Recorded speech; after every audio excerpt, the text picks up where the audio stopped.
Director Anil Sharma की film वनवास रिश्तों की गहराई, धोखे और माफी की ताकत को दिखाती है। यह फिल्म हमें यह सिखाती है कि कैसे रिश्तों में आई दरारें भी माफी और समझदारी से भरी जा सकती हैं। बनारस के रंगीन और आध्यात्मिक माहौल में, जहां हर गली और घाट की अपनी एक कहानी है, यह फिल्म दीपक त्यागी की दर्दनाक कहानी कहती है, जो अपने जीवन के सबसे कठिन दौर से गुजर रहा है, जो एक विधुर है और डिमेंशिया से जूझ रहा है।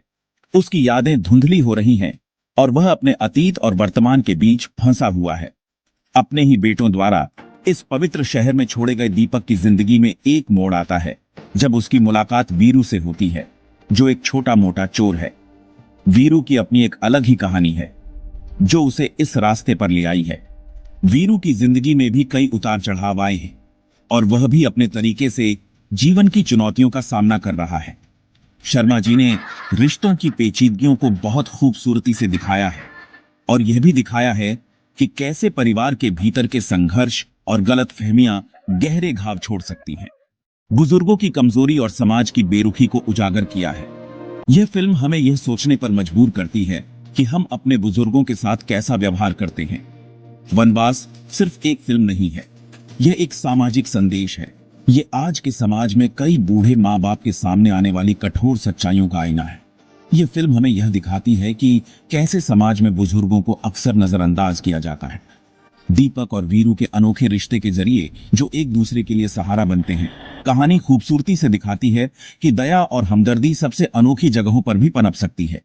यह फिल्म हमें यह सिखाती है कि कैसे हमदर्दी और समझदारी से भरे रिश्ते जीवन को बदल सकते हैं।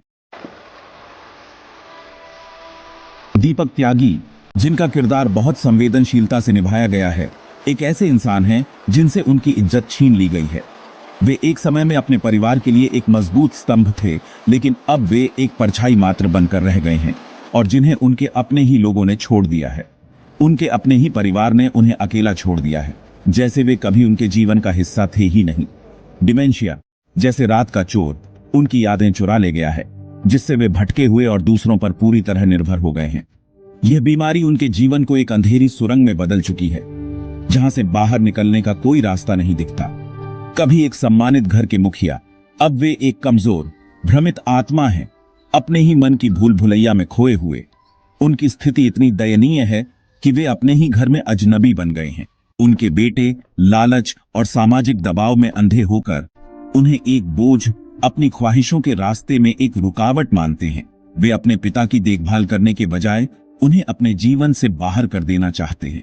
वे उस प्यार करने वाले पिता को पहचानने में नाकाम रहते हैं, जिसने कभी उनका पालन पोषण किया और उनकी रक्षा की। वे भूल जाते हैं कि उनके पिता ने उनके लिए कितनी कुर्बानियां दी हैं। दीपक की बेबसी दिल दहला देने वाली है। उनका दर्द हर सीन में साफ दिखाई देता है, जब वे अपनी स्थिति की सच्चाई को समझने के लिए संघर्ष करते हैं। उनकी आंखों में छिपा दर्द और निराशा हर किसी को झकझोर कर रख देती है। फिल्म भावनाओं के चरम पर पहुंचती है जब दीपक के बेटे तीर्थ यात्रा के बहाने उन्हें बनारस के भीड़ भाड़ वाले घाटों पर छोड़ देते हैं। यह दृश्य दर्शकों के दिलों को छू जाता है, क्योंकि यह एक पिता के प्रति उनके कर्तव्यों की उपेक्षा को उजागर करता है।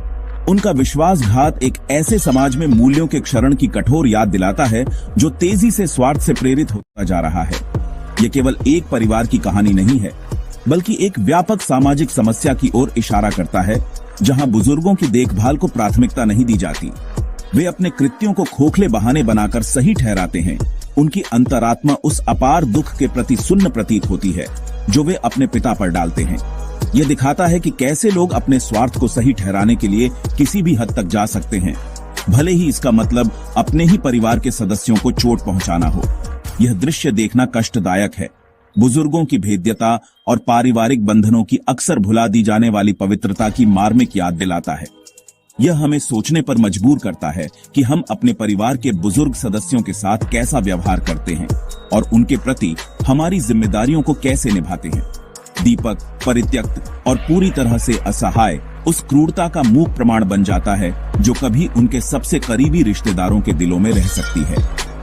यह हमें यह सोचने पर मजबूर करता है कि क्या हम भी कभी अपने स्वार्थ के कारण अपने प्रियजनों को इस तरह की स्थिति में छोड़ सकते हैं। वीरू की एंट्री होती है। जो एक छोटा मोटा चोर है जिसकी जिंदगी बनारस की गलियों में छोटी मोटी चोरियां करके और गुजारा करने में बीतती है। शुरुआत में वो दीपक को एक आसान शिकार, फायदा उठाने का एक और मौका समझता है, लेकिन जैसे जैसे वो इस भ्रमित बुजुर्ग के साथ वक्त बिताता है, उसके अंदर एक बदलाव आने लगता है। दीपक की बेबसी वीरू में दया की भावना जगाती है। वो इस बुजुर्ग की आंखों में अपने ही अकेलेपन का अक्स देखता है, जुड़ाव और देखभाल की एक ऐसी चाहत जो उनकी अलग अलग पृष्ठभूमि से परे है।